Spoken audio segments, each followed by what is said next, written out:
Puji Tuhan. Selamat sore Bapak Ibu Saudara. Biarlah sore hari ini kita mau menikmati kebaikan dan kemurahan Tuhan. Kita mau bersatu hati menyembah dan memuji Dia. Haleluya. Kami puji Yesus.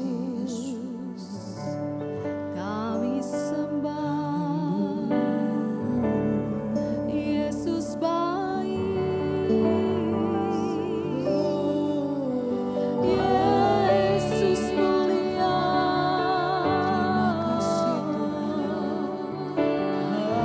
Kami angkat hati kami. Kami menyembah Engkau Tuhan. Engkau Allah yang baik. Yesus namanya. Yesus tidak pernah meninggalkan kami. Haleluya.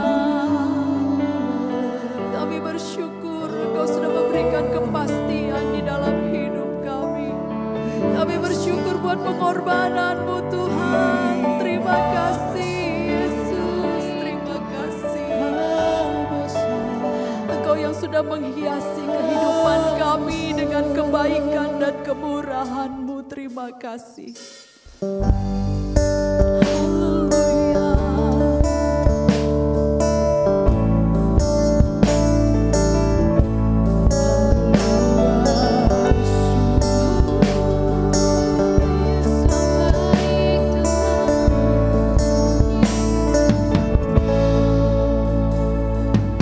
Kau hiasi kehidupanku dengan kemurahan-Mu.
sangat baik, teramat baik bagiku. Aku ada saat ini, semuanya karena kasih-Mu. Aku hidup hari ini, semua berkat kemurahan-Mu.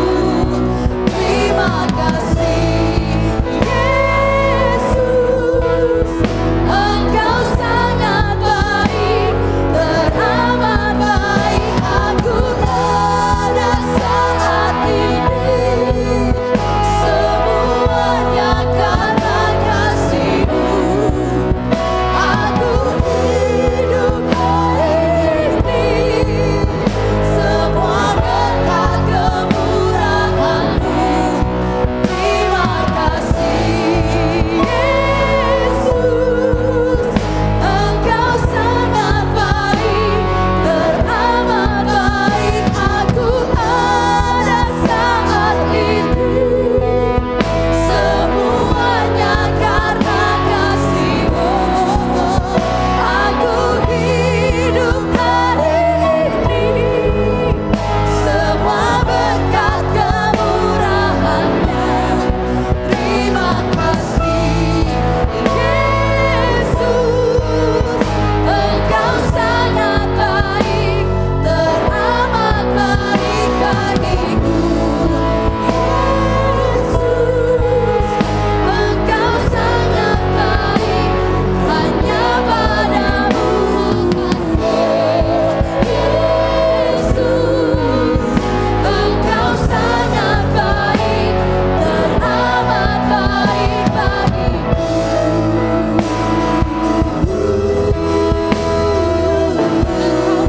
Engkau baik,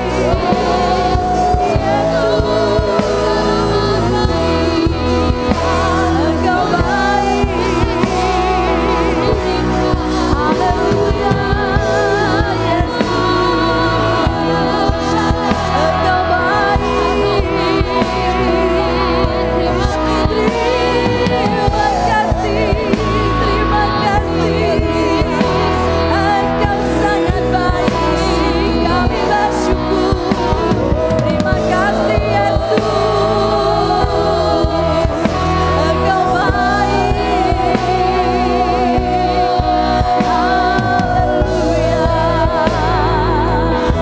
Haleluya, haleluya.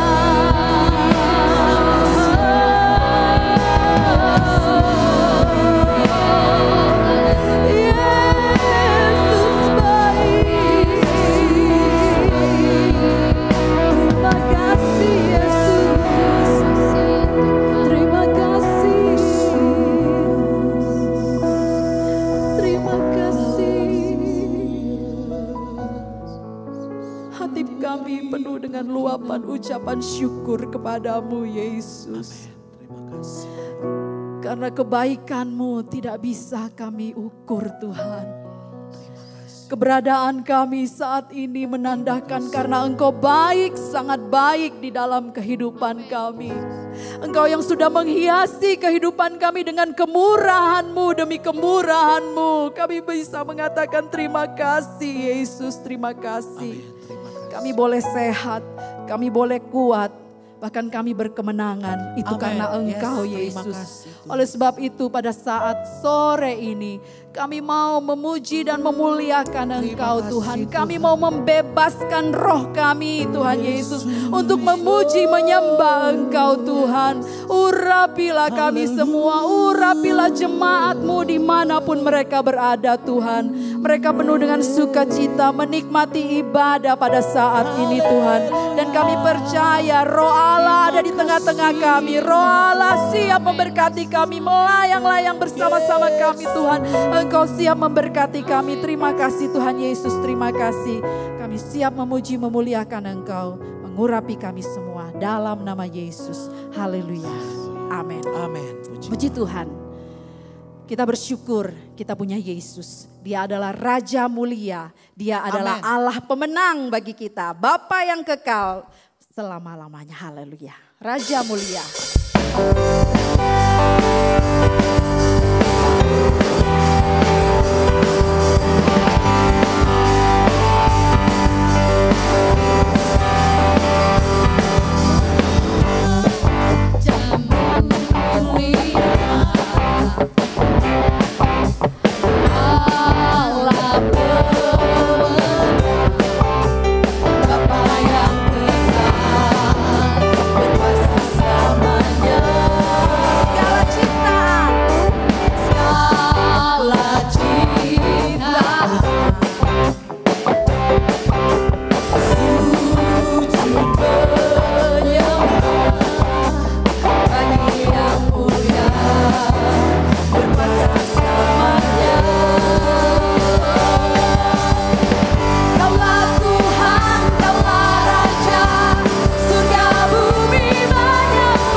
Kita punya Yesus. Amen. Dia adalah Raja mulia dan dia adalah ajaib bagi kita. Amen. Haleluya. Tak terbayang besar.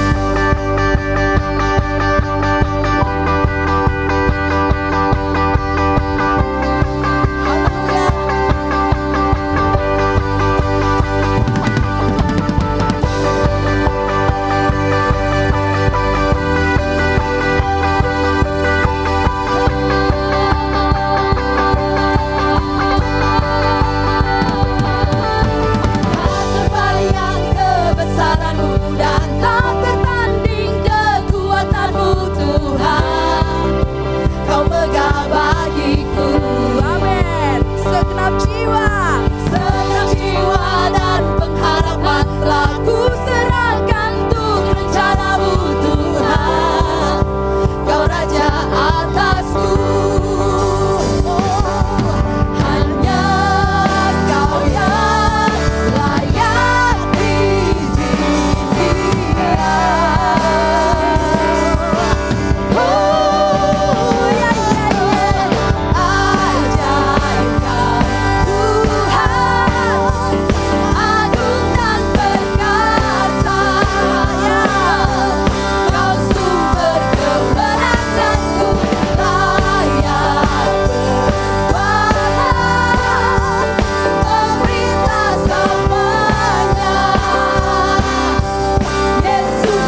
Shalom, selamat bergabung dalam ibadah streaming GPDI COTW Temanggung.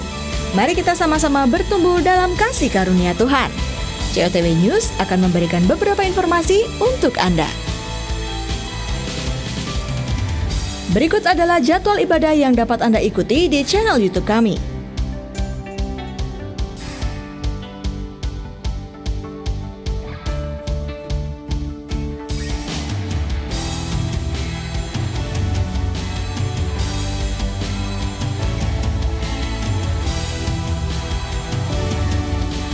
Bagi para pemuda dan remaja, Anda dapat mengikuti ibadah pemuda dan remaja di akun YouTube TOTW GPDI Temanggung.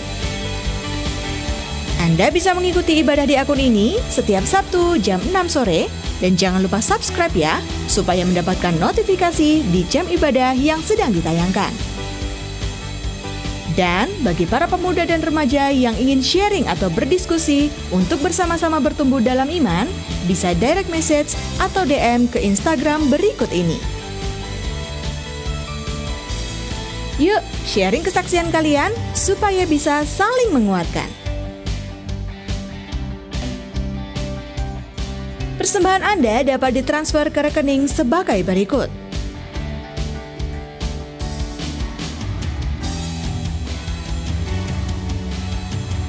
Jangan lupa, Anda dapat mengakses Warta Jemaat Online COTW Family atau membuka website www.gpdicotwtemanggung.or.id setiap hari. Dapatkan berkat rohani yang memperbaharui kita setiap hari. Sebelum ibadah dilanjutkan, mari kita simak persembahan pujian berikut ini.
Puji Tuhan, kita bersyukur kita punya Allah yang hidup. Amin, puji Tuhan. Yesus bukan hanya mati bagi kita, tetapi dia mau bangkit, dia mau hidup buat kita juga.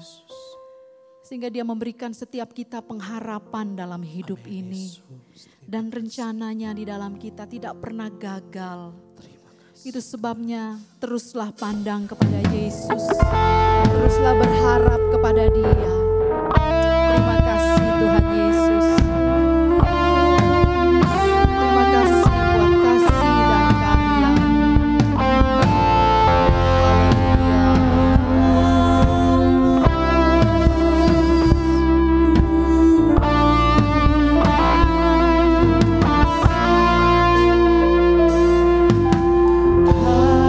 Kasih-Mu, karya-Mu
Sebagaimana lagu ini mengatakan, kami percaya, kami aman di dalam Engkau.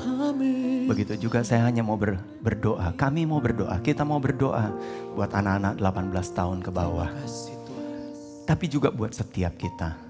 Secara khusus buat anak-anak 18 tahun ke bawah. Ketika engkau mulai merasakan, aduh harapanku sepertinya sirna karena pandemi ini. Ingat, Tuhan tidak pernah biarkan. Om Andre mau sampaikan ada satu ayat, Ulangan 28 ayat 7. Ulangan 28 ayat 7 mengatakan begini. Ulangan 28 ayat yang ke-7. Firman Allah mengatakan, Tuhan akan membiarkan musuhmu maju berperang melawan engkau. Kamu lihat, kayaknya Tuhan izinkan, Tuhan lepaskan saja musuh itu maju berperang. Tetapi kalian bisa lihat, akhirnya adalah untuk terpukul kalah olehmu. Bersatu jalan mereka menyerang engkau, bertujuh jalan mereka akan lari dari depanmu. Berapa banyak kali kalian mulai berpikir ini, Tuhan saya sudah berharap sama Tuhan. Tapi selama 3 bulan kenapa saya harus sekolah di rumah? Saya sendiri rasanya bosen. Harapan saya, masa depan saya. Kalian yang lulus SD, lulus SMP, lulus SMA. Kalian juga mulai berpikir gimana tentang kelanjutan. Kok sepertinya Tuhan biarkan masalah ini terjadi. Ingat, ayat ini kan mengatakan Tuhan membiarkan musuh itu sepertinya menyerang engkau. Supaya apa? Supaya terpukul kalah. Ketika engkau tetap, kalau kalian ingat ayat 1-nya kan mengatakan tetap dengar sungguh-sungguh firman Allah. Terfokus kepada firman Allah. Harapanmu kepada Tuhan gak pernah sia-sia. Itu sebabnya anak-anak 18 tahun ke bawah, kalian angkat tangan dengan iman di rumahmu masing-masing. Mari kita nyanyikan pujian ini. Harapanku di dalam-Mu, hanya Kau Yesus kuatku. Ku percaya, ku aman dalam-Mu. Sekali lagi, harapanku di dalam-Mu. Harapanku di dalam-Mu, hanya Kau Yesus kuatku. Ku percaya, ku aman dalam-Mu. Ku percaya, ku aman dalam-Mu. Ku percaya, ku aman dalam. Sekali lagi katakan, ku percaya, ku aman dalam-Mu Tuhan. Ku percaya, ku aman dalam-Mu.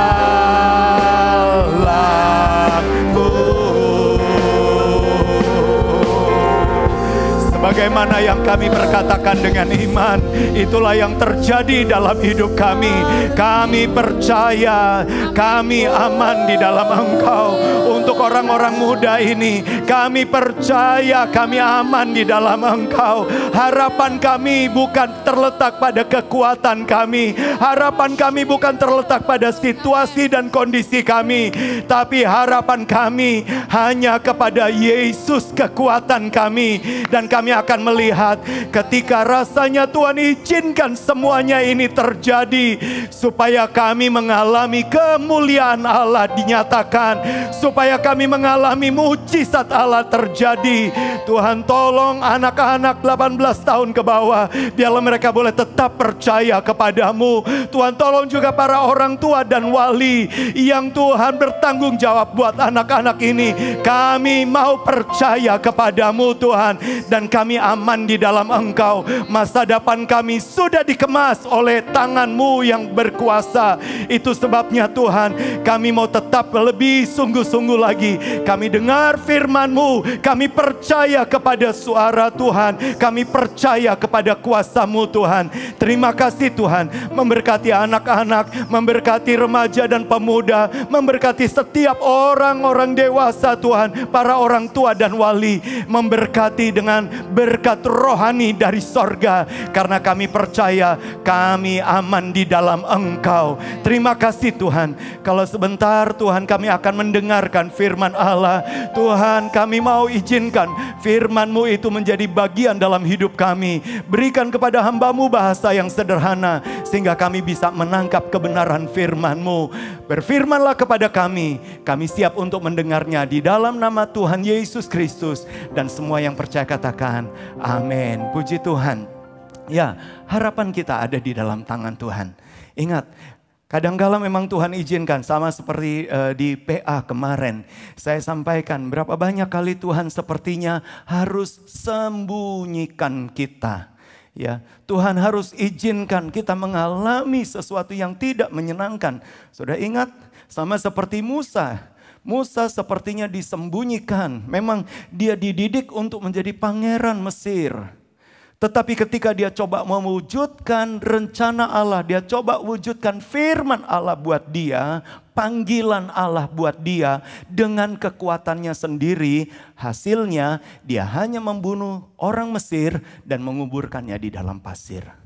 Sehingga Tuhan harus dalam tanda petik sembunyikan dia. Perjanjian Lama menuliskan, karena takut maka Musa pergi ke Midian, lari dari Mesir. Perjanjian Lama menuliskan karena takut. Tapi saya senang sekali, Perjanjian Baru tidak pernah menuliskan ketakutan Musa. Saudara bisa cek saja di dalam Ibrani pasal 11. Di situ tidak pernah dituliskan karena takut. Mungkin saudara kadang-kala takut juga dengan keadaan. Tetapi ketika engkau tetap beriman pada kekuatan Tuhan Yesus Kristus, Allah lihat engkau di dalam Yesus. Allah bukan lihat, Allah tahu kondisi alamiahmu. Tapi Allah melihat engkau di dalam Yesus, di dalam kebenaran. Sehingga kalau saudara perhatikan di dalam Ibrani 11, di situ malah dituliskan, dengan tidak takut maka Musa keluar dari istana. Wow, kalau saudara melihat sebetulnya apakah benar-benar karena tidak takut? Loh, kenyataannya ya, kalau kita selidiki kenyataannya sebetulnya Musa lari karena takut. Tetapi kenapa sepertinya kitab Ibrani menuliskan dengan tidak takut? Kenapa? Karena kembali lagi ketika dia ada di dalam iman.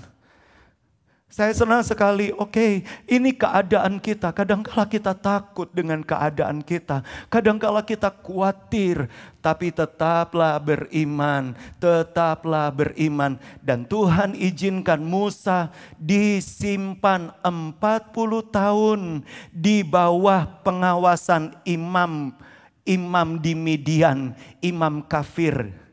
Ya, kemudian Musa menikah dengan anak imam itu di Midian. Dan singkat cerita, 40 tahun sepertinya dibiarkan Musa jadi tua di sana.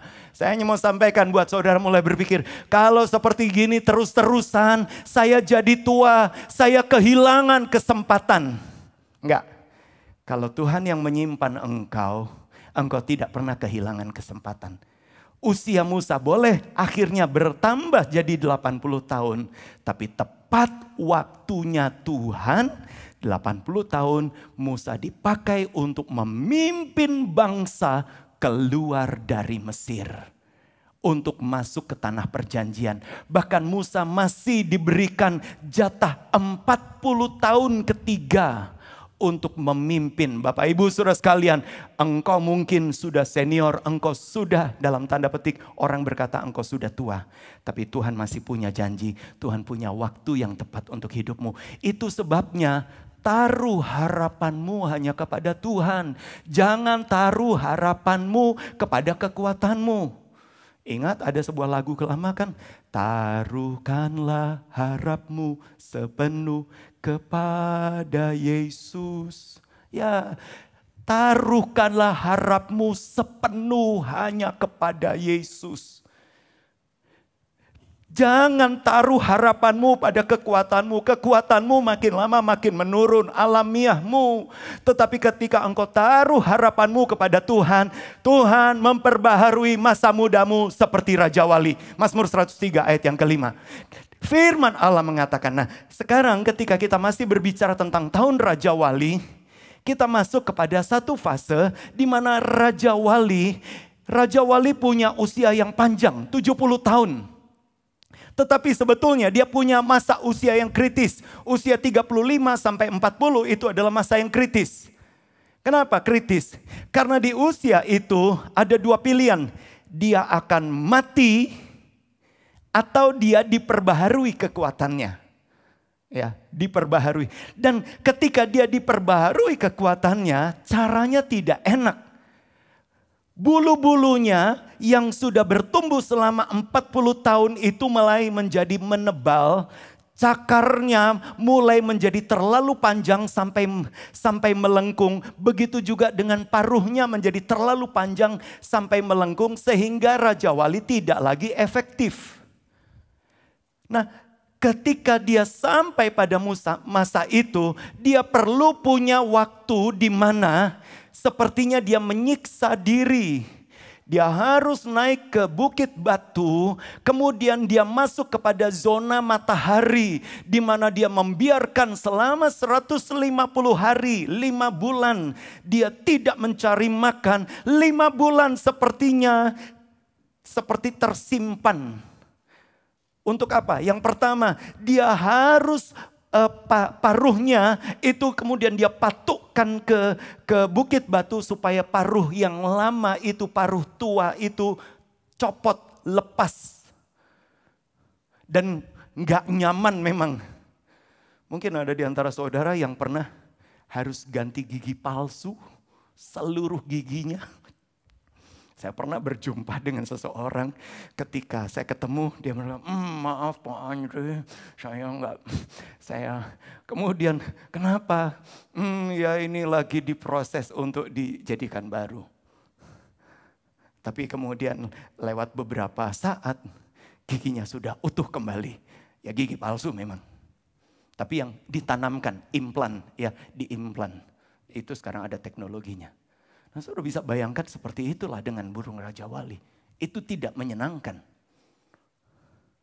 Kemudian sesudah paruhnya mulai tumbuh, dia harus cabuti bulu-bulunya dan dia diterpa oleh matahari, dia cabuti bulu-bulunya supaya apa? Bulu-bulu baru bisa tumbuh. Bulu-bulu tua yang terlalu panjang, terlalu tebal itu perlu dicabut. Zona nyaman kita kadang-kala perlu dicabut. Lewat pandemi kadang-kala zona nyaman kita dicabut. Lewat COVID-19 ini rasanya kebiasaan-kebiasaan lama kita perlu dicabut. Tetapi kembali lagi, Allah punya rencana buat burung Raja Wali. Dan begitu juga dengan cakar-cakarnya. Tetapi ketika dia ada di dalam zona matahari itu, menariknya apa yang ditulis oleh Salomo. Coba kita lihat Amsal pasal 23 ayat yang kelima. Satu ayat yang sebetulnya Salomo sedang menggambarkan, jangan taruh harap kita kepada kekayaan. Karena ketika kita menaruh harap kita pada kekayaan, kekayaan itu bisa terbang seperti Raja Wali ke angkasa. Tapi coba lihat, Amsal 23, kalau engkau mengamat-amatinya, lenyaplah ia karena tiba-tiba ia bersayap, lalu terbang ke angkasa seperti Raja Wali. Tapi saya menekankan tulisan Salomo ini dengan kata, ia terbang ke angkasa seperti Raja Wali. Raja Wali, dia fokus ke angkasa, dia fokus dan menyukai angkasa, dia menyukai matahari. Di dalam terjemahan yang lain, dia fokus, dia terbang ke arah matahari. Ya. Dan memang salah satu tindakan ketika Raja Wali sedang diperbaharui, dia melihat kepada matahari supaya apa? Lapisan kabut, ya mungkin kalau bahasa manusia, katarak di matanya, itu lapisan itu bisa rontok, bisa terbakar rontok sehingga dia punya pandangan yang baru. Begitu juga Tuhan ingin kita fokus dan menyukai melihat surya kebenaran kita. Siapa surya kebenaran kita? Coba kita lihat Wahyu 21 ayat 23 saja.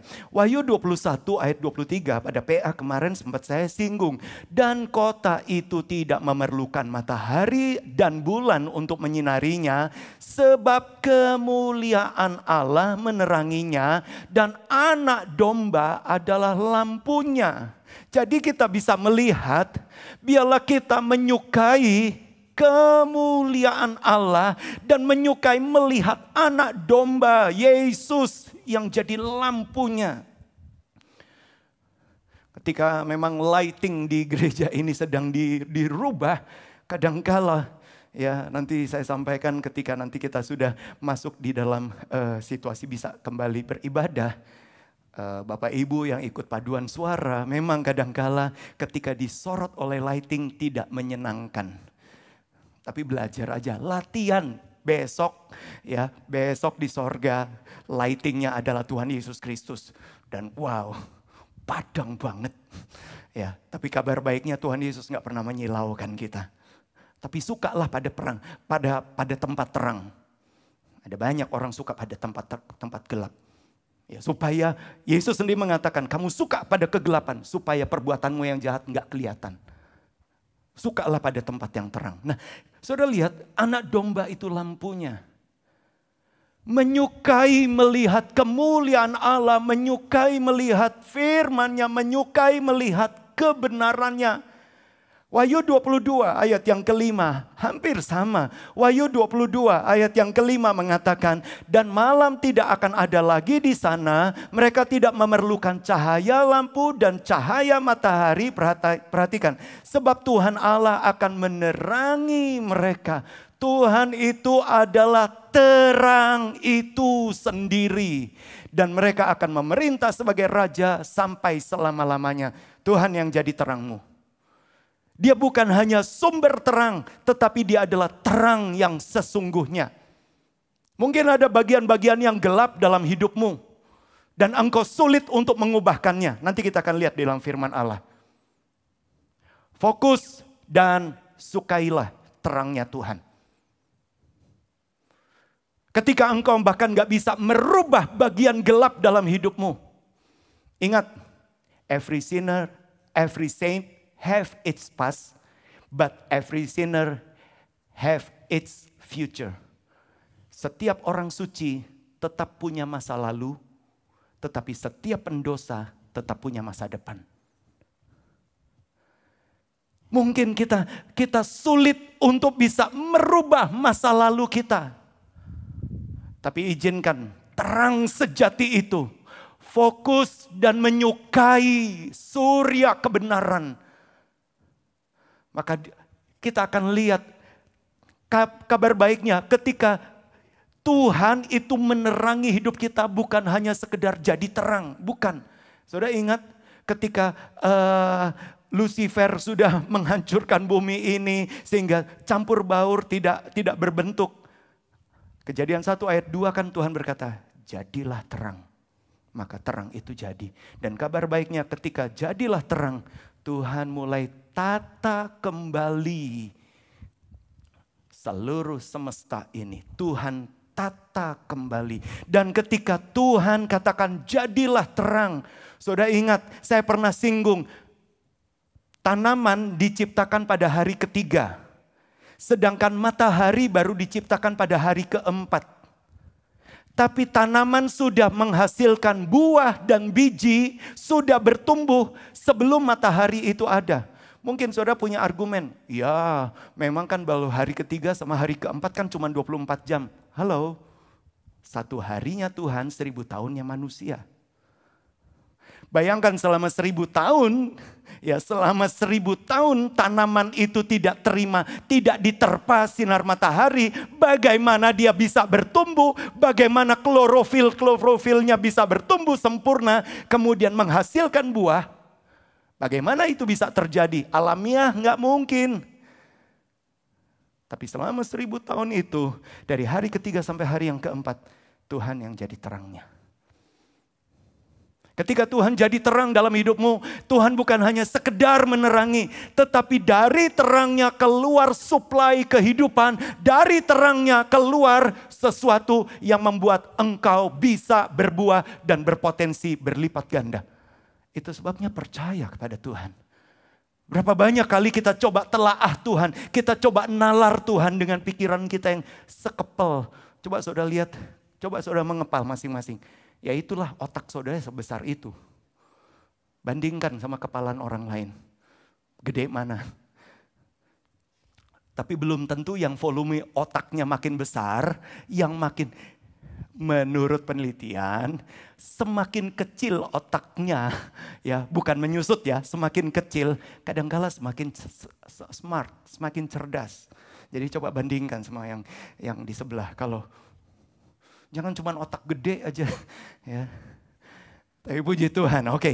Lebih daripada itu, izinkan pikiran Kristus masuk dalam hidup kita. Kita kembali lagi, fokus kepada matahari, fokus kepada kebenaran, fokus pada kemuliaan. Dan dari kemuliaan akan datang segala sesuatu. Wow. Luar biasa. Baik, hari ini ketika kita fokus kepada surya kebenaran itu, kita akan masuk kepada sebuah tema secara khusus di minggu sore ini. Waktu yang tepat dan bertindaklah tepat. Tuhan punya waktu yang tepat buat kita, tapi sayangnya seringkali di waktu yang tepat orang tidak bertindak tepat. Coba kita lihat dulu. Kejadian 8 ayat yang ke-11. Kejadian 8 ayat yang ke-11. Tadi pagi sempat saya sampaikan, tetapi di dalam penjelasan yang lain. Kejadian 8 ayat 11.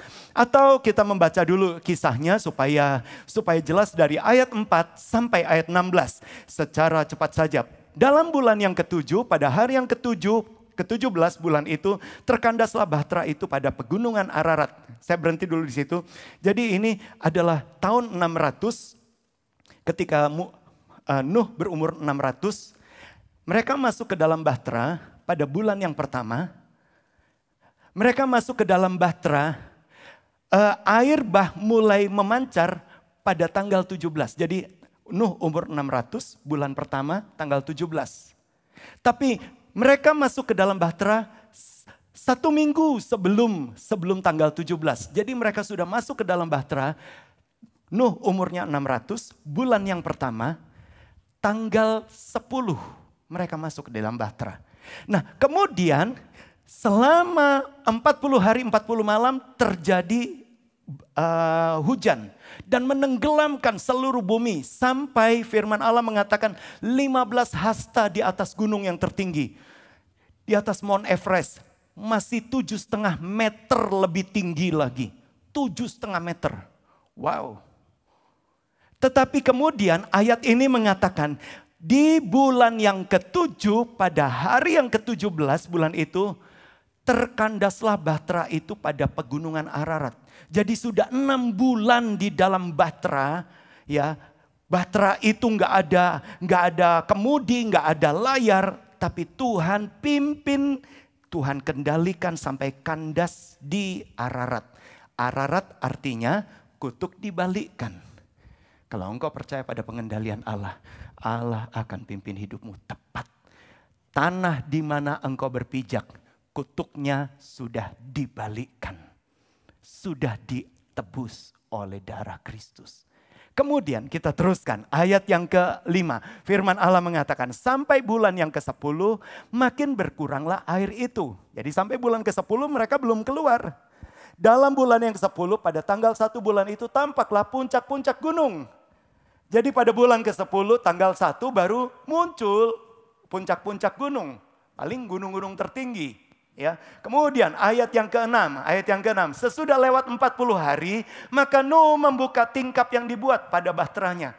Bayangkan, jadi bulan yang ke-11 baru Nuh bisa membuka jendelanya. Selama itu Nuh nggak bisa buka jendelanya, nggak boleh. Tapi bulan yang ke-11 dia buka jendelanya. Itu sebabnya Bapak Ibu Saudara sekalian, di dalam pandemi ini, mungkin sekarang pemerintah sedang mencanangkan memang kenormalan baru. Ojo ke susu. Wah, hore. Selak kepengin piknik, langsung piknik. Saya lihat kemarin masuk di berita sih. Di daerah Manado, di daerah mana itu, mereka sudah piknik ke pantai, ya. Sehingga rasanya disayangkan. Saudara lihat, ketika Nuh, kapal itu sudah kandas, gunung-gunung sudah mulai kelihatan, Nuh hanya bisa membuka jendela. Jendela surga terbukalah. Na na na na na na na. Ada lagu. Kenapa ini jadi seperti ini? Tes. Saya nggak tahu, kayaknya saya nggak berubah ngomongnya, ya nggak ada setelan di sini, setelannya paling di sound system. Oke, jendela sorga, jendela itu baru bisa dibuka, ya jendela itu baru bisa dibuka. Tetapi kemudian Nuh belum bisa langsung keluar.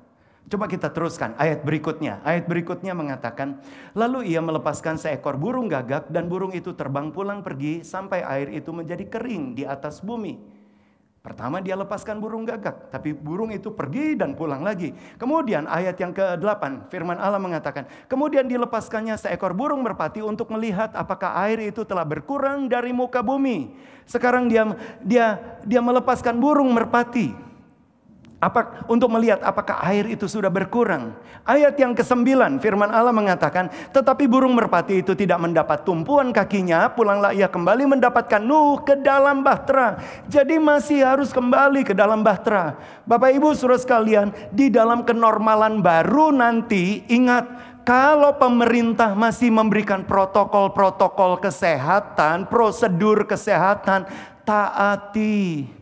Jangan kemudian mulai berpikir gini, saya kan punya hak untuk begini dan begitu.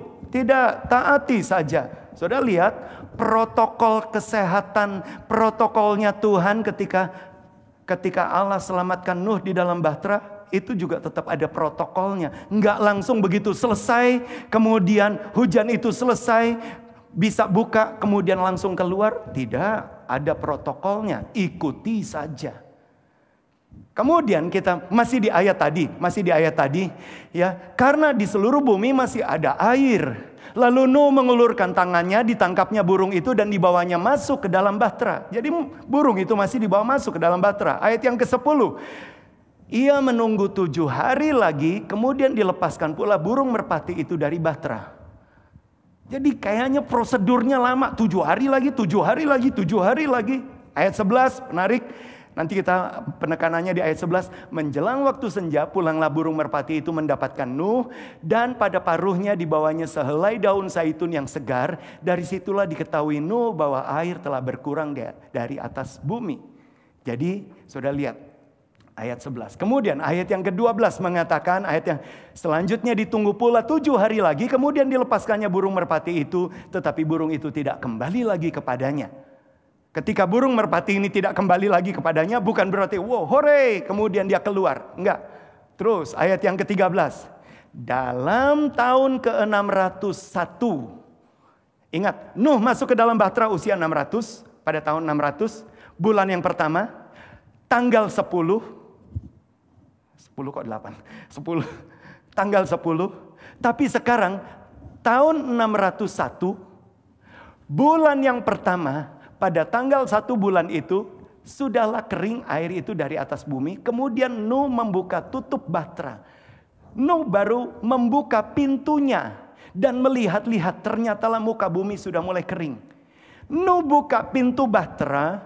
Ingat pintunya ditutup oleh Tuhan, dibuka oleh Nuh. Tetapi bukan berarti langsung keluar. Dia hanya melihat-lihat. Karena kalau saudara perhatikan, kita masih harus ikuti prosedurnya Allah. Ayat 14, firman Allah mengatakan, dalam bulan kedua, jadi tahun 601, bulan kedua, pada hari yang ke-27 bulan itu, bumi telah kering. Kemudian ayat 15, lalu berfirmanlah Allah kepada Nuh, perhatikan ayat yang ke-16, keluarlah dari bahtera itu engkau bersama-sama dengan istrimu serta anak-anakmu dan istri anak-anakmu. Jadi tahun 601 bulan yang kedua tanggal 27 barulah Nuh boleh keluar. Selama di dalam bahtera, Nuh berada di dalam bahtera 1 tahun 17 hari. Dan saudara bisa bayangkan di dalam bahtera itu adalah kondisinya mungkin agak berbeda dengan kita. Nggak ada lampu listrik. Nggak bisa GrabFood, GoFood. Makanannya kira-kira ada daging nggak ya di dalam bahtera? Kalau buat saya kemungkinan mereka nggak nyembelih pitik, motong ayam. Enggak. Dan memang kenyataannya kalau saudara perhatikan, sejak zaman Adam, Tuhan hanya berkata, makanan yang berbiji, tumbuh-tumbuhan yang berbiji dan buah itu makananmu. Sesudah peristiwa Nuh, barulah Tuhan memberikan perintah boleh makan daging. Jadi di dalam bahtera saya bisa bayangkan Nuh hanya makan kayak vegetarian. Ada di antara saudara selak bosen, tapi saudara masih bisa bersyukur, kita masih bisa GrabFood, GoFood, nasi goreng apa, kemudian tapi di dalam bahtera saudara bisa bayangkan 1 tahun 17 hari. Kembali lagi di dalam pengendalian Allah. Ketika Allah juga izinkan kita ada di dalam situasi COVID-19 ini, mari jangan kita hanya melihat, wah ini gara-gara peristiwa di Wuhan. Bukan, Allah sedang turut bekerja untuk mendatangkan waktu yang tepat buat kita. Dan kabar baiknya kalau kita kembali lagi ke ayat 11. Karena inilah penekanan kita. Ayat yang ke-11 firman Allah mengatakan, menjelang waktu senja pulanglah burung merpati itu mendapatkan Nuh membawa sehelai daun zaitun di paruhnya. Menjelang waktu senja. Kata menjelang waktu senja bahasa Alkitab, ya, bahasa Ibrani menggunakan kata eth, ya, ETH. MM bisa munculkan eth. Itu untuk pertama kali, terus klik. Dibacanya eth. Itu bicara tentang waktu tertentu atau waktu yang tepat, atau bicara tentang kesempatan, bicara tentang keberuntungan. Dan itu untuk pertama kali tertulis di dalam Alkitab. Kata eth pertama kali tertulis adalah di dalam Kejadian 8 ayat 11. Dan kabar baiknya nggak ada yang kebetulan ketika kata eth bicara tentang waktu yang tepat. Itu dihubungkan dengan seekor burung merpati membawa pokok zaitun di paruhnya. Dan dunia bahkan menggambarkan burung merpati membawa zaitun itu lambang perdamaian. Benar? Bukankah PBB mencanangkan lambang perdamaian itu burung merpati dengan pokok zaitun di paruhnya? Tetapi bagi kita percaya merpati itu, Matius 3 ayat 16 mengatakan ketika Yesus dibaptis, kemudian Roh Allah turun dan digambarkan seperti seekor merpati. Ia melihat Roh Allah seperti, bukan burung merpati ya, bukan. Tetapi seperti merpati. Seperti merpati.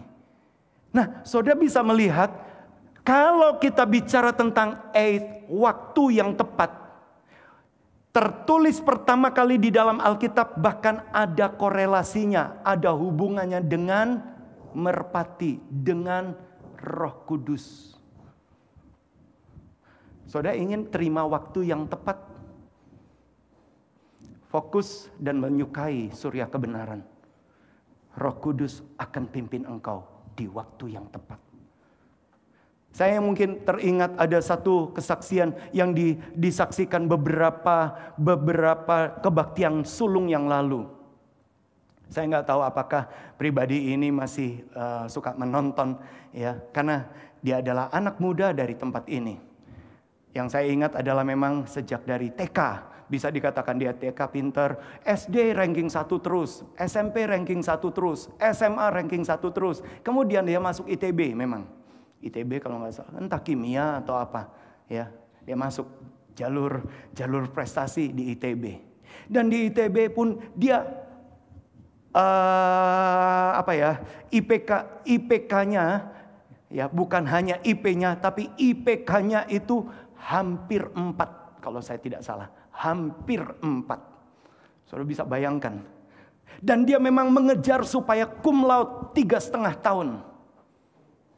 Tapi apa yang terjadi ketika skripsi?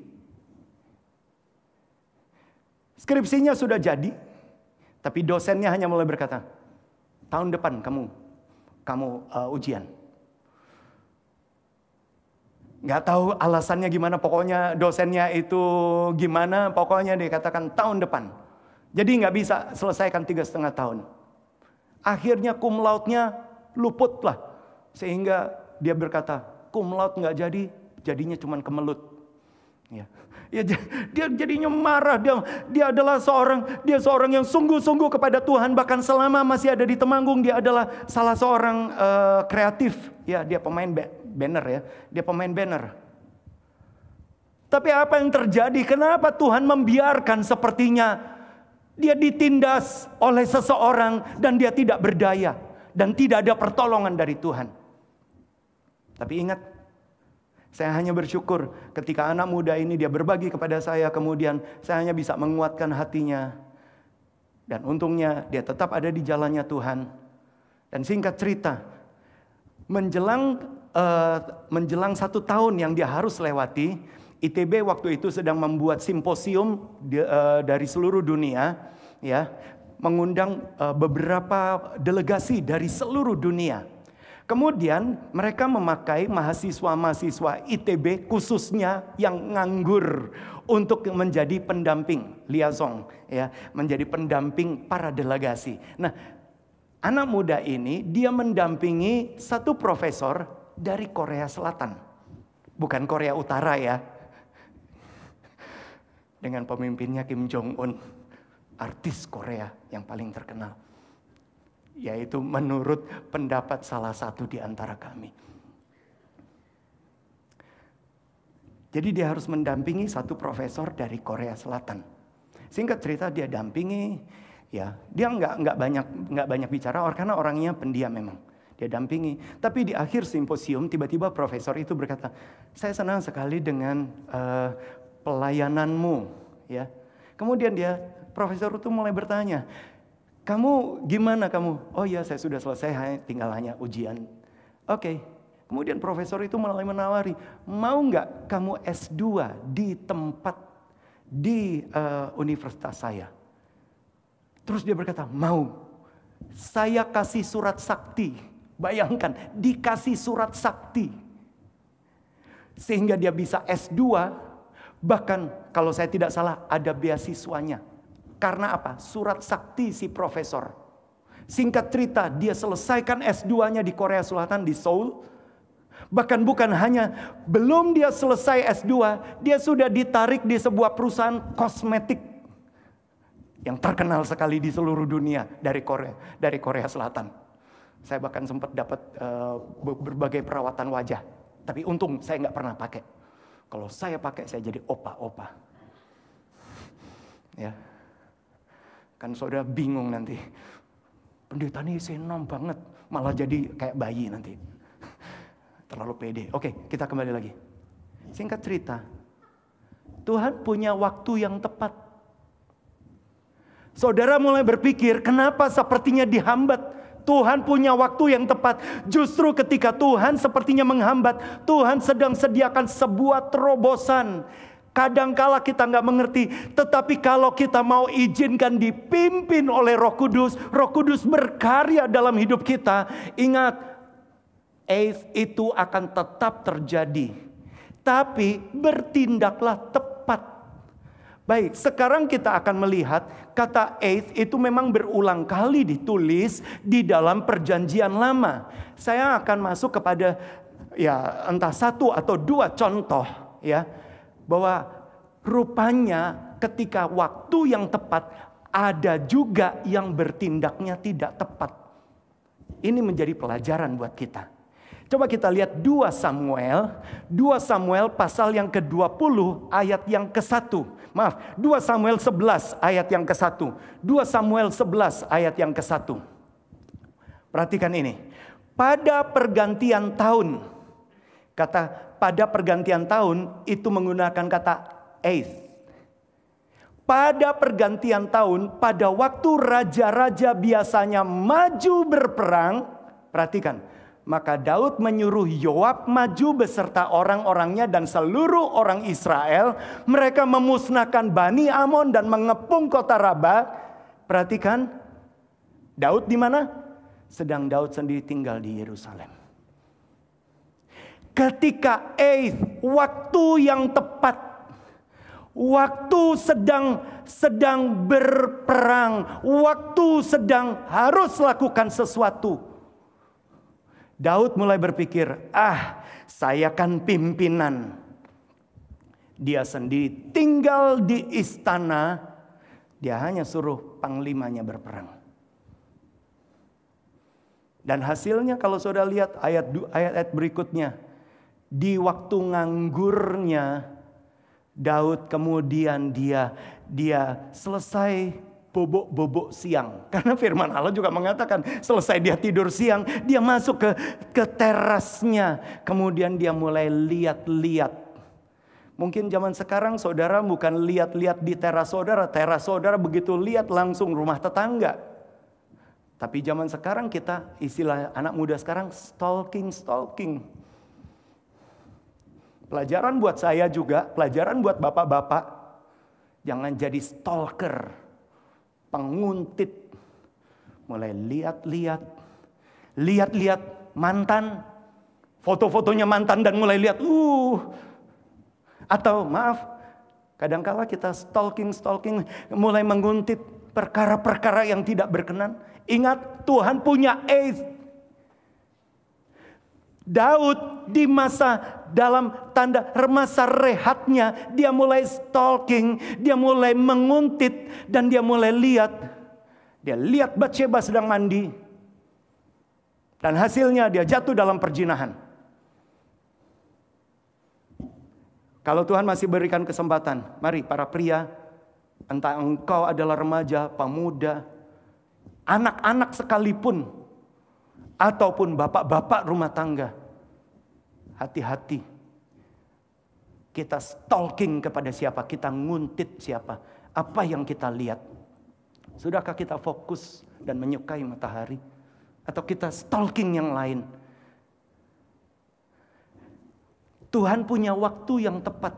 Sayangnya Daud bertindak. Kalau kita diberikan kesempatan, Tuhan berkati dengan kekayaan, Tuhan berkati dengan gadget. Hati-hati, itu adalah eighth-nya Tuhan. Bukan berarti gadget itu adalah alat neraka. Bukan, tergantung kita. Kita gunakan gawai itu, perangkat itu untuk alat neraka atau alat fokus dan menyukai matahari. Itu tergantung kita. Singkat cerita, Daud dia mulai jatuh dalam perzinahan. Padahal sedang ada di dalam eighth-nya Tuhan. Waktu yang tepat. Dan kalau saudara lihat, hasilnya adalah perzinahan. Tapi saya senang sekali. Mari kita belajar dari Daud. Ketika Daud ditegur oleh Nathan, bahkan kalau saudara lihat, ketika Nabi Nathan menegur, coba kita lihat ayat 7 sampai ayat yang ke-9, Tuhan mengatakan begini lewat Nabi Nathan. Ayat 7 sampai ayat yang ke-9.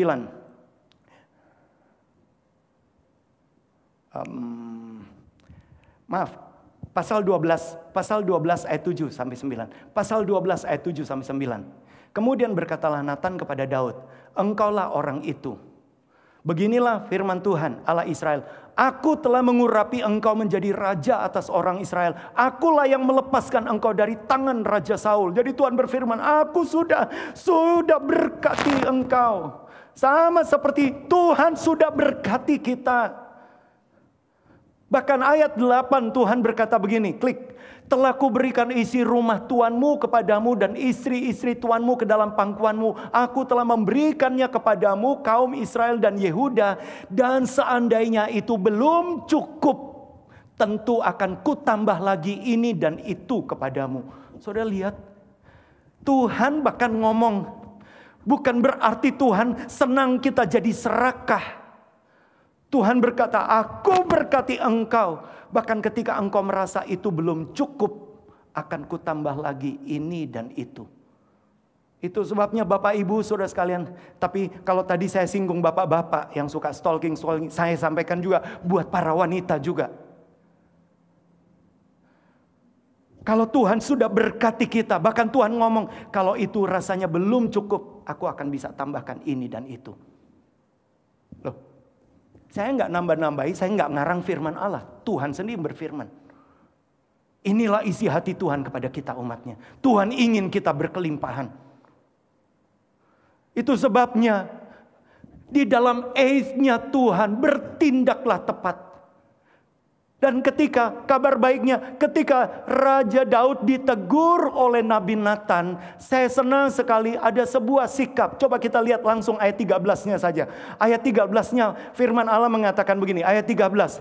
Lalu berkatalah Daud kepada Nathan, aku sudah berdosa kepada Tuhan. Dan Nathan berkata kepada Daud, Tuhan telah menjauhkan dosamu itu, engkau tidak akan mati. Wow. Saudara lihat. Bapak Ibu saudara sekalian, ada satu pelajaran. Ketika ditegur, jangan ngeles, jangan berdalih. Karena berapa banyak kali ketika ditegur, lah aku begini kan gara-gara ini. Enggak, belajarlah. Ketika ditegur, oke, aku sudah bersalah. Dan kabar baiknya kita lihat dari Daud. Ketika Daud ditegur oleh Nabi Nathan, dia langsung ingat Nabi Nathan adalah nabi yang masih muda. Daud sudah berusia, mungkin Nathan itu seusia anaknya Daud. Tapi ketika ditegur, Daud mulai berkata, aku sudah berdosa. Dan kabar baiknya, Daud bukan hanya mengaku kepada Tuhan, Daud mengaku kepada manusia. Berapa banyak kali kita mulai berpikir, oke, saya ngaku aja sama Tuhan. Tapi kita kehilangan berkatnya karena kita tidak saling mengaku dosa. Saudara ingat Yakobus 5 ayat 16? Kadangkala kita senang sekali doa orang benar besar kuasanya. Benar gak? Di bagian terakhir. Tapi kapan kita jadi orang benar? Coba munculkan. Yakobus 5 ayat 16 mengatakan begini. Yakobus 5. Karena itu hendaklah kamu saling mengaku dosamu dan saling mendoakan supaya kamu sembuh. Masa kita bisa saling mengaku dosa dengan Tuhan? Enggak mungkin. Mengaku dosa berarti dengan sesama. Dan saling mendoakan. Bapak Ibu juga, kalau engkau mendengar ada orang punya pengakuan dosa kepadamu, doakan dia, bukan ceritakan kesalahannya, bukan. Seringkali kita kehilangan aid-nya Tuhan. Karena apa? Karena ketika ada orang yang mengaku dosa, maaf, saya hanya mau sampaikan begini, gereja Katolik begitu kuat dengan yang namanya pengakuan dosa. Apakah itu ada di gereja Pantekosta? Waduh Pak, kalau saya cerita sama pendeta saya, nanti muncul di mimbar. Kalau saya cerita kepada aktivis, kalau saya cerita kepada ini, wah malah bukannya didoakan, malah diewer-ewer Pak. Kita kehilangan makna ayat ini. Mengaku dosa, saling mengaku dosa, dan saling mendoakan supaya kamu sembuh. Coba munculkan lagi Yakobus 5 ayat 16. Dan saling mendoakan supaya sembuh. Jadi bukan saling menceritakan, saling mendoakan.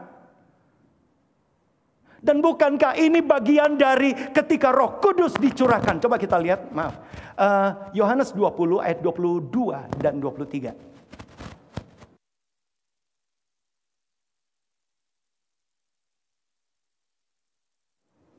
Ya, Yohanes 20. Perhatikan ini. Yesus pernah berkata gini. Dan sesudah berkata demikian, Yesus menghembusi mereka dan berkata, terimalah Roh Kudus. Sudah lihat? Yesus berkata, hembusi murid-muridnya, terimalah Roh Kudus. Dan perhatikan ayat 23. Jikalau kamu mengampuni dosa orang, dosanya diampuni. Jikalau kamu menyatakan dosa orang tetap ada, dosanya tetap ada. Wow. Seorang yang penuh dengan Roh Kudus, mulutnya punya kuasa.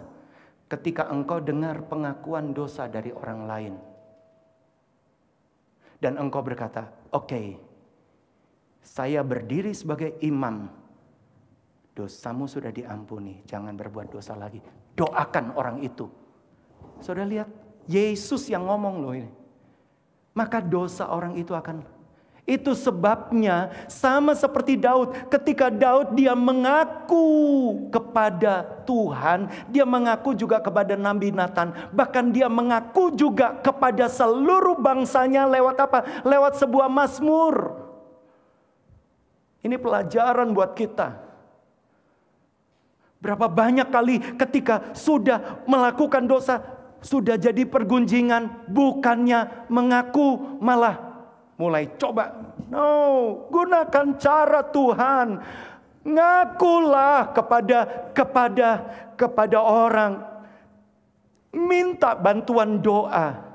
Dan Daud kalau saudara lihat di dalam Mazmur 51, coba kita lihat beberapa ayat saja, ayat 1 sampai ayat yang kelima. Mazmur 51 ayat 1 sampai ayat yang kelima.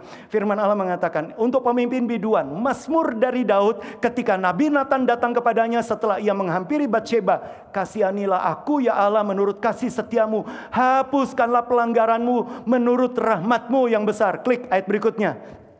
Bersihkanlah aku seluruhnya dari kesalahanku dan tahirkanlah aku dari dosaku. Terus, sebab aku sendiri sadar akan pelanggaranku. Aku senantiasa bergumul dengan dosaku. Klik ayat berikutnya. Terhadap engkau sajalah aku telah berdosa dan melakukan apa yang kau anggap jahat. Supaya ternyata engkau adil dalam putusanmu, bersih dalam penghukumanmu. Ayat yang terakhir terus.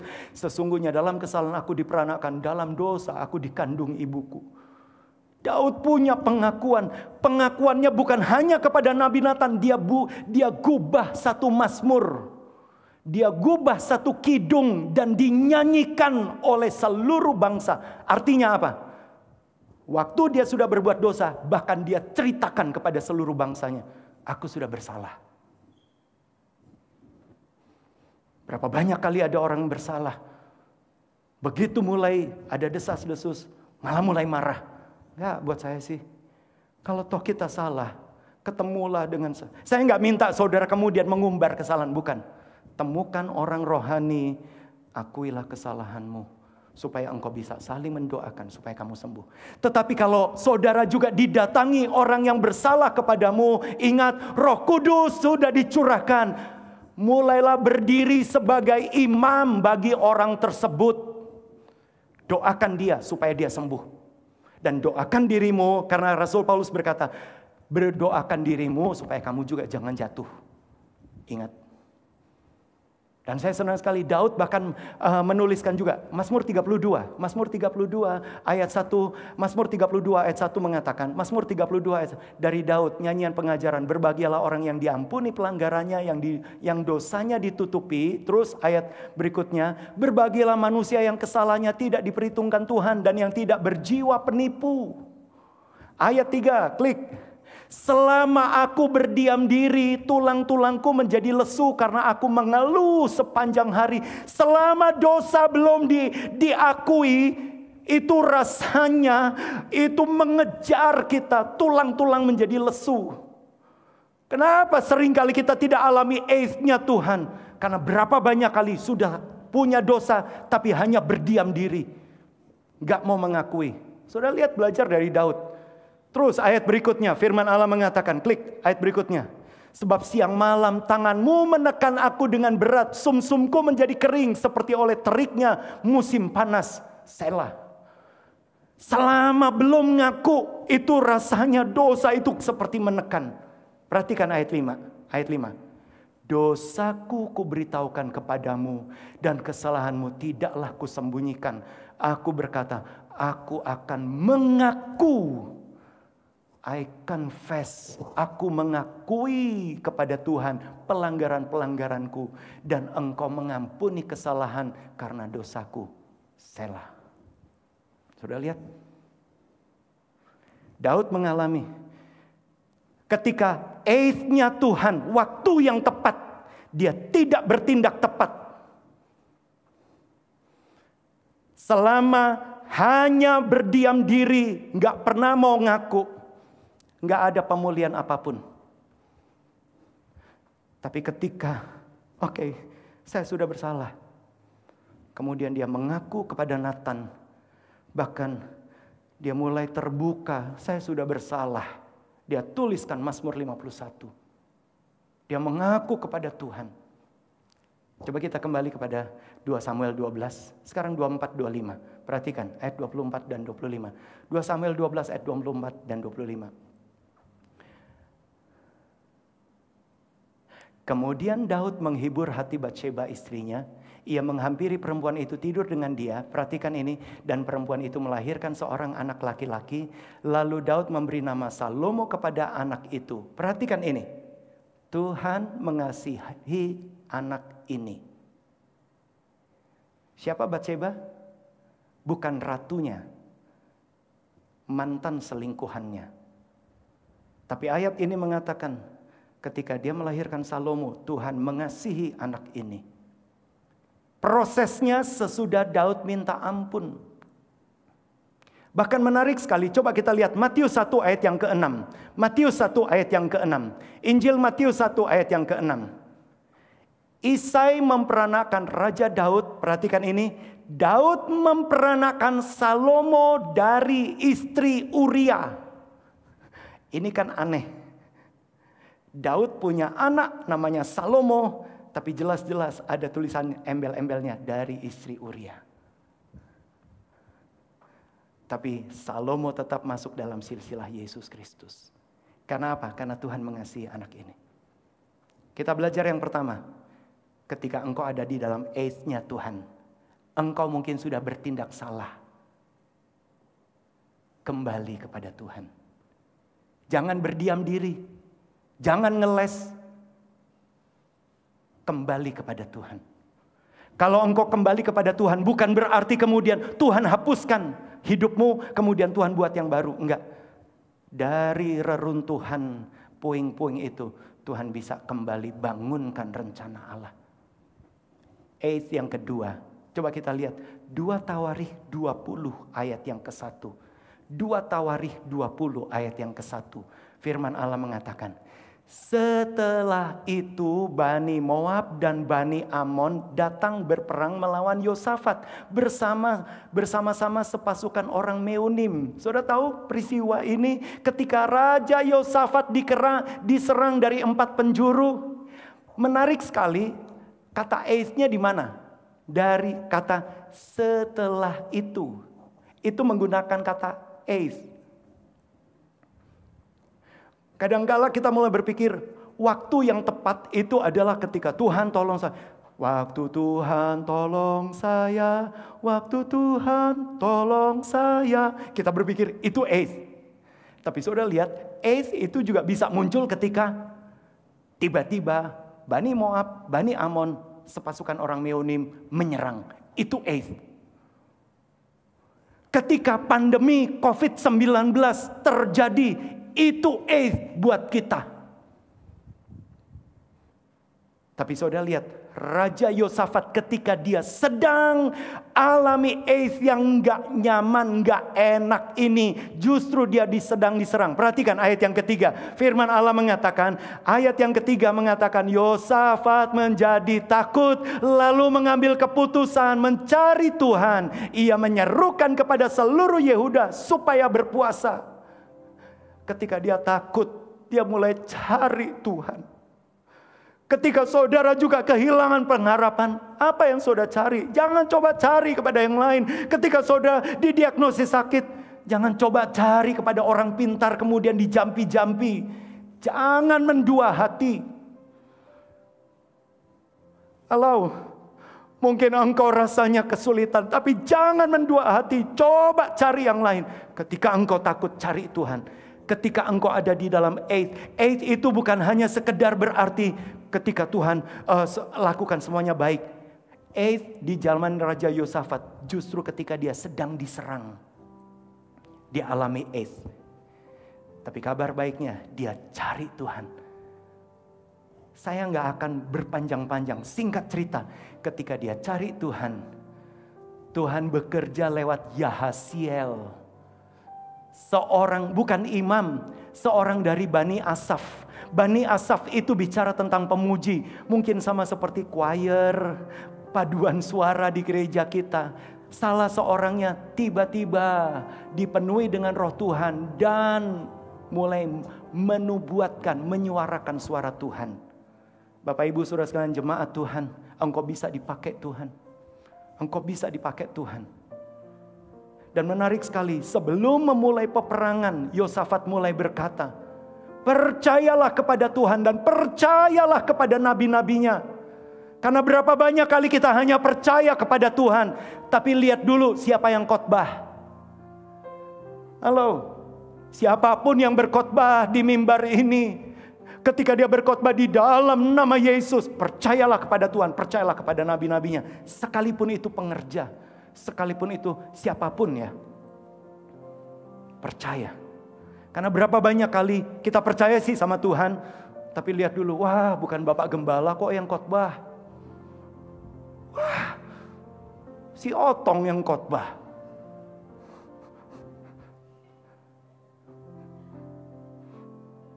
Googling lah saudara di Google, Otong itu siapa. Ya, cilik mentik. Masih ingusan di bawah 20, belum dewasa. Hei, percayalah kepada Tuhan, percayalah kepada nabi-nabinya. Dan kabar baiknya ketika Yosafat dan seluruh bangsa mereka percaya kepada Tuhan. Singkat cerita, ketika maju berperang, bahkan firman Allah mengatakan, Yosafat meletakkan para pemuji di depan. Sebagai beberapa ayat terakhir coba kita lihat. Ketika mereka memuji, coba perhatikan ayat 21-nya. Ayat 21, perhatikan ayat 21-nya. Ayat 21.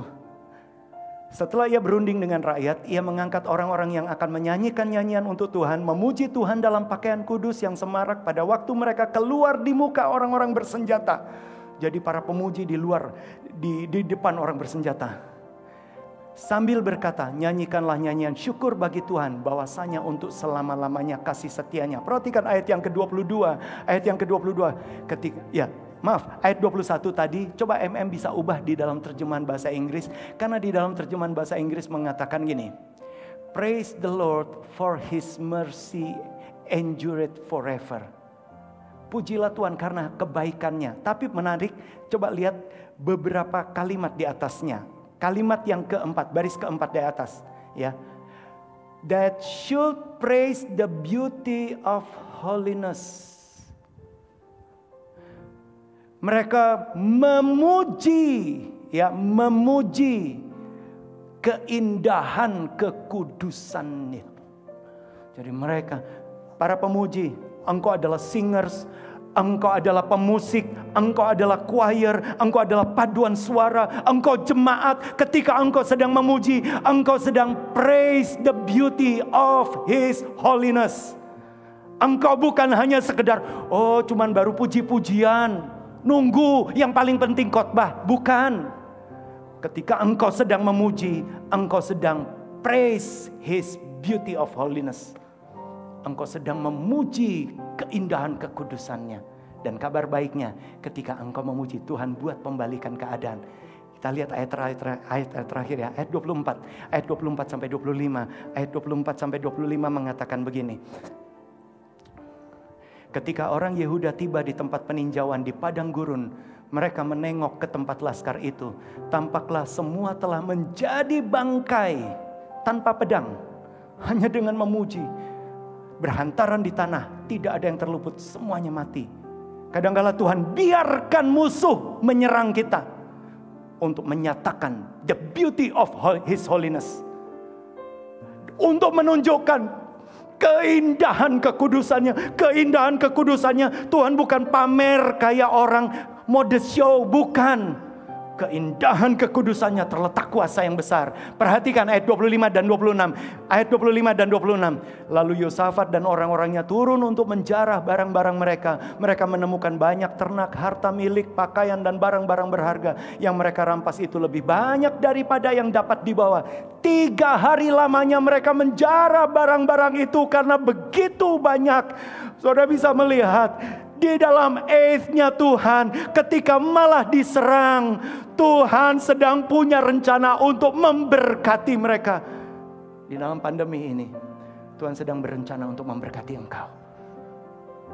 Responi aid-nya Tuhan itu dengan praise His beauty of holiness. Ayat 26, perhatikan ini ayat 26. Pada hari atau kita membacanya bersama-sama. Ayat 26 kita baca sama-sama. 2, 3, mulai. Pada hari keempat mereka berkumpul di lembah pujian. Di sanalah mereka memuji Tuhan. Dan itulah sebabnya orang menamakan tempat itu lembah pujian hingga sekarang. Sudah ingin nikmati lembah pujian itu? Ketika Tuhan izinkan waktu yang tepat. Tapi justru lagi diserang. Tuhan sedang persiapkan lembah pujian. Itu sebabnya mari bersama-sama dengan para pemuji. Sama-sama kita nyanyi. Bahwa burung Tuhan perhatikan. Dari ujung dunia sampai relung hati kita. Burung pun kau perhatikan, dan tanganmu menjagaku. Dari ujung dunia sampai relung hatiku. Biar kuat dan sudah memilihku Tuhan. Kau memilihku Tuhan. Terima kasih Tuhan. Semua malaikat tahu untuk kemuliaan-Mu menjadi saksimu. Mu kasih dan anugerah. Kami mau berlari padamu Tuhan.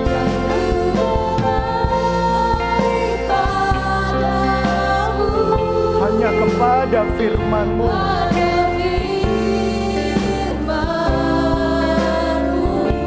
Terima kasih Tuhan.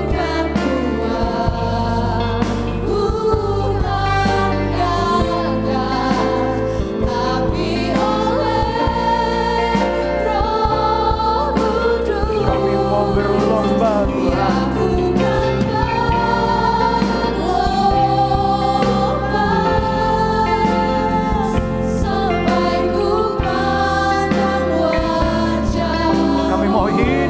Dalam kasih-Mu yang mulia.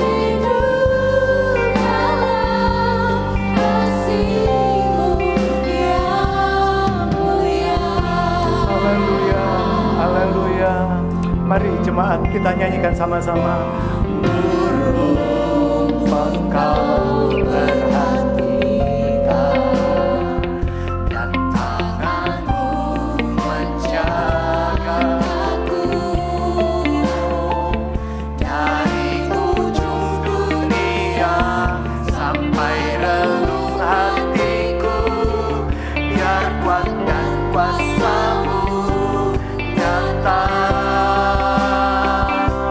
Kau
ku pandang wajah-Mu, biar ku hidup dalam kasih-Mu yang mulia.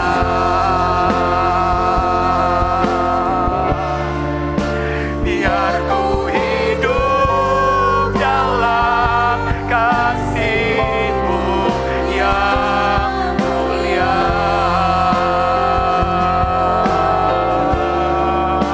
Biar ku hidup dalam kasih-Mu yang mulia.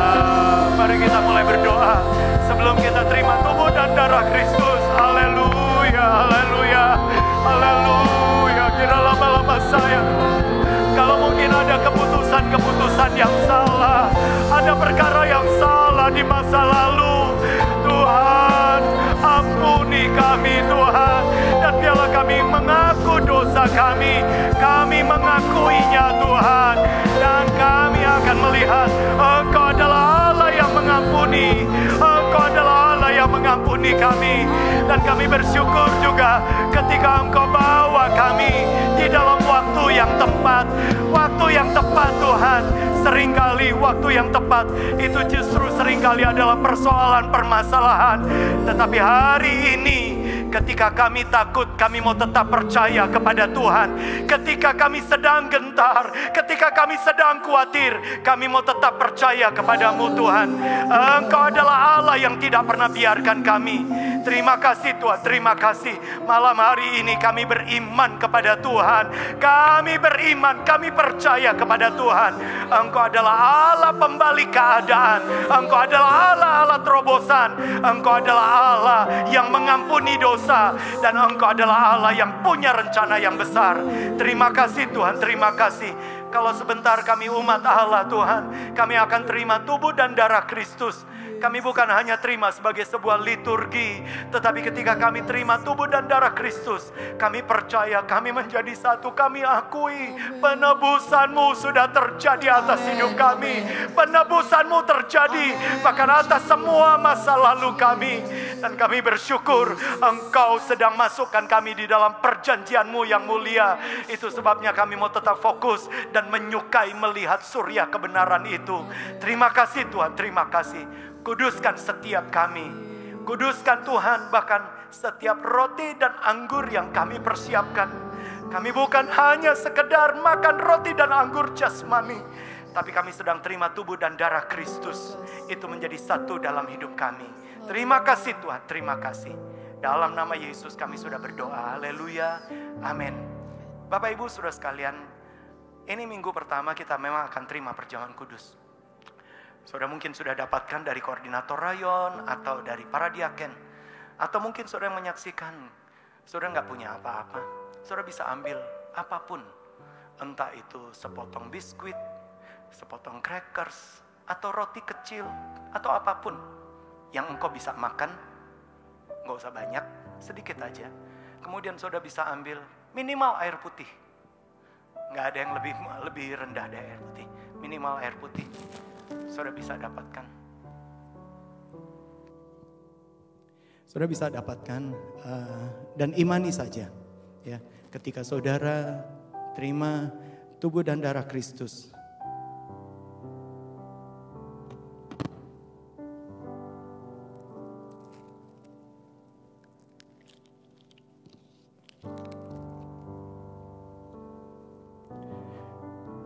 Kita sedang menikmati menjadi satu dengan Dia.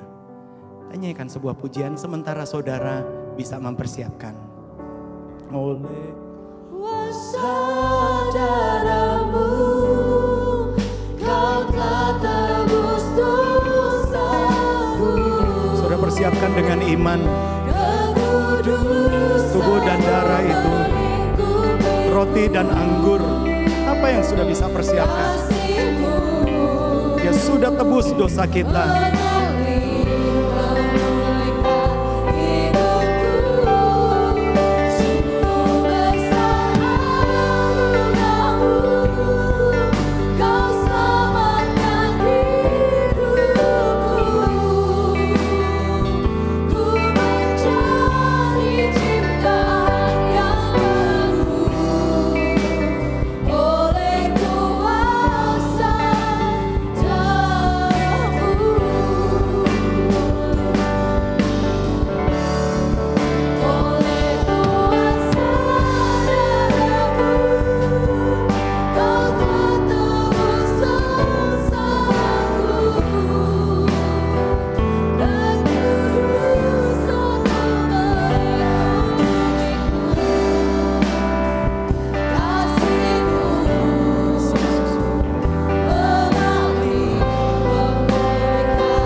Karena oleh kuasa darah-Mu kami jadi ciptaan baru. Karena kuasa darah-Mu kami masuk di dalam perjanjian Allah. Dan terima kasih buat kesempatan pada malam hari ini. Mari Bapak Ibu Saudara sekalian, kita angkat roti yang ada di tangan kita. Kita angkat roti yang ada, yang sudah kita persiapkan. Kita dengarkan pembacaan firman Allah. Dan sesudah Yesus mengucap syukur atas roti itu, Ia memecah-mecahkannya dan berkata, inilah tubuhku yang diserahkan bagi kamu. Perbuatlah ini menjadi peringatan akan aku. Bukankah roti di tangan kita itu adalah tubuh Tuhan Yesus Kristus? Mari kita makan bersama-sama di dalam nama Tuhan Yesus Kristus. Mari kita makan bersama-sama. Terima kasih Tuhan. Terima kasih Yesus. Mari saudara ambil cawan anggur atau apapun yang engkau persiapkan. Kita dengarkan pembacaan firman Allah. Demikian juga Yesus mengambil cawan sesudah makan. Lalu berkata, cawan ini adalah perjanjian baru yang dimeteraikan oleh darahku. Perbuatlah ini setiap kali kamu meminumnya menjadi peringatan akan aku. Bukankah anggur di tangan kita itu adalah darah penebusan, darah perjanjian yang sudah tertumpah untuk menebus dosa kita. Mari kita minum, kita peringati dalam nama Tuhan Yesus Kristus. Kita minum bersama-sama. Terima kasih Tuhan, terima kasih Yesus, haleluya, haleluya, haleluya. Terima kasih Tuhan, segala keadaan kami akui kepadamu Tuhan. Dan buatlah Tuhan kami masuk dalam penggenapan janji Allah. Biarlah Tuhan kami temukan orang-orang yang tepat untuk kami saling mengaku dosa kami saling mendoakan supaya kami sembuh. Sehingga doa kami sebagai orang benar besar kuasanya. Terima kasih Tuhan, bahkan ketika kami ada di dalam waktu yang tepat dari Engkau Tuhan.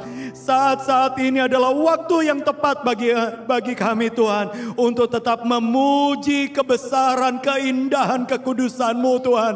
Ganti kami bersungut-sungut, kami mau tetap percaya kepadamu. Dan kami akan melihat Engkau adalah Allah pembalik keadaan atas hidup kami. Yang sakit Tuhan sudah sembuhkan, yang susah Tuhan sudah hiburkan, yang dalam kelemahan Engkau sudah berikan kekuatan. Pertolongan Tuhan terjadi atas hidup kami. Kami mau tetap percaya kepadamu Tuhan. Terima kasih buat kebaikan dan kemurahan-Mu Tuhan. Kami mengucap syukur Tuhan. Saya mau berdoa buat saudara-saudara yang berulang tahun di bulan Juni ini. Dimanapun saudara berada, saudara imani bahwa bulan ini bukan ulang tahun di tengah pandemi, bukan. Tetapi ulang tahun di waktu yang tepat dari Tuhan. Saudara yang ada di rumah, saudara bisa angkat tangan dengan iman. Saya mau berdoa secara khusus. Bapa di sorga, Engkau melihat mereka yang berulang tahun di bulan Juni ini. Kami bukan berulang tahun di dalam situasi yang tidak menyenangkan, tapi kami sedang berulang tahun di dalam faith-nya Tuhan. Kami sedang berulang tahun justru di waktu yang tepat. Itu sebabnya bawalah kami tetap percaya kepadamu Tuhan. Kami percaya kepada Tuhan, kami percaya kepada nabi-nabimu, kami percaya kepada firman Allah. Kami tetap fokus dan menyukai melihat surya kebenaran itu. Maka kami akan melihat benar-benar Engkau adalah Allah yang berfirman. Engkau adalah Allah yang memimpin hidup kami. Tetapi Engkau adalah Allah yang menyediakan yang kami butuhkan. Bahkan Engkau adalah Allah yang menyempurnakan iman kami. Diberkatilah mereka yang berulang tahun di bulan Juni ini. Roh, jiwa dan tubuh mereka diberkatilah Tuhan. Apa yang mereka kerjakan, diberkatilah masa depan mereka. Diberkatilah rumah tangga dan keluarga mereka. Diberkatilah pekerjaan mereka, aktivitas mereka. Dan terima kasih Tuhan, diberkatilah kami dimanapun kami berada. Terima kasih Tuhan, terima kasih. Mari saudara kita terima berkat dari Tuhan. Tuhan memberkati engkau dan melindungi engkau. Tuhan menyinari engkau dengan wajahnya dan memberi engkau kasih karunia. Bahkan Tuhan menghadapkan wajahnya kepadamu dan memberi engkau shalom, damai sejahtera. Kini saudara-saudaraku sekalian, kita jalani bulan yang baru, kita jalani minggu yang baru dengan membawa berkat dari Allah Bapa, kasih karunia dan perkenanan karena korban Yesus yang sempurna di kayu salib, penyertaan kuasa Roh Kudus yang akan terus menyertai kita, bahkan memimpin dari iman kepada iman, dari kebenaran pada segala kebenaran. Dari kemuliaan pada kemuliaan yang lebih besar lagi. Perlindungan kuasa darah Kristus akan melindungi roh jiwa tubuhmu dari mara bahaya, sakit, penyakit, niat jahat, kecelakaan, wabah, bencana, kuasa-kuasa kegelapan maupun dari pelecehan-pelecehan. Engkau menikmati berkat Tuhan, baik engkau, keluarga, serta orang di balik bayangmu. Kami terima semua berkat ini dalam nama Yesus, dan semua yang percaya katakan amin. Puji Tuhan, selamat malam dan Tuhan memberkati.